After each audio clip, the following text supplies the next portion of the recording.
France Inter. Bonjour José-Manuel Lamarque. Bonjour Xavier Demagny.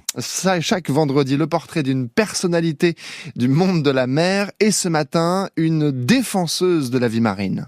En la personne d'Aurore Morin, Xavier. Aurore Morin, c'est vrai, c'est une femme engagée dans la conservation des espèces marines. Aurore Morin, pour vous, alors vous ne naviguez pas, vous n'êtes pas sur un 3-mâts, vous n'êtes pas sur un cargo, mais vous défendez les espèces marines, les mammifères marins depuis très longtemps, et tout ça à la suite de vos études de droit, parce que vous avez un master de droit de l'environnement. Voilà, tout à fait. Donc je les défends depuis la Terre, ce qui est pas mal aussi. Il y a beaucoup de choses à faire depuis la Terre pour les défendre.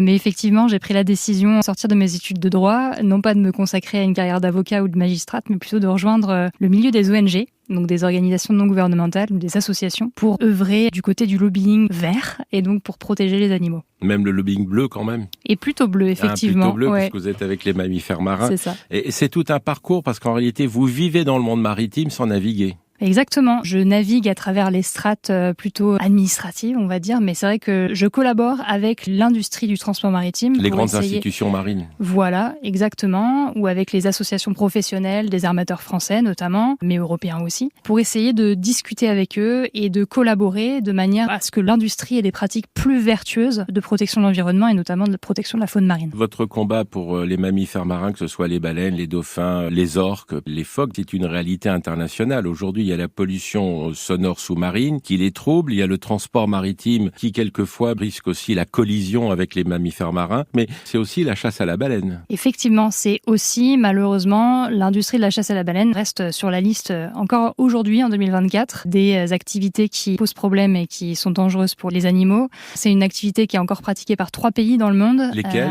L'Islande, le Japon et la Norvège. Et là, tout récemment en plus, le Japon a pris la décision d'augmenter la liste des espèces chassables dans ses eaux. Vous travaillez aussi dans une forme de diplomatie multilatérale. On peut dire ça. Vous êtes en contact avec les États et entre autres avec le Japon. La relation doit être compliquée. Alors effectivement, nous on prend contact avec les diplomates. Par exemple, tout récemment, on a lancé une pétition cet été pour justement appeler le Japon à arrêter sa chasse commerciale à la baleine et on a pris contact avec l'ambassadeur du Japon en France, à Paris, pour lui remettre les signatures à la pétition. La pétition a rassemblé plus de 106 000 signatures. En Europe, on est allé directement lui remettre ses signatures en personne, même si ce dernier n'a pas souhaité nous rencontrer, pour montrer qu'il y avait un véritable soutien, en tout cas à notre demande, que cette chasse à la baleine soit stoppée par ce pays. Vous, en tant que plaideuse, vous rencontrez autant le monde marin et maritime européen qu'américain, puisque vous appartenez à une ONG qui s'appelle IFAW, qui est une ONG justement, qui est le Fonds international pour la protection des animaux.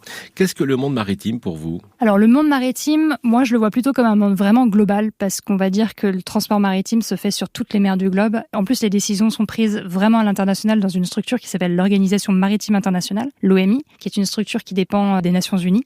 Et donc les décisions, elles sont vraiment prises de manière collégiale sur le plan international.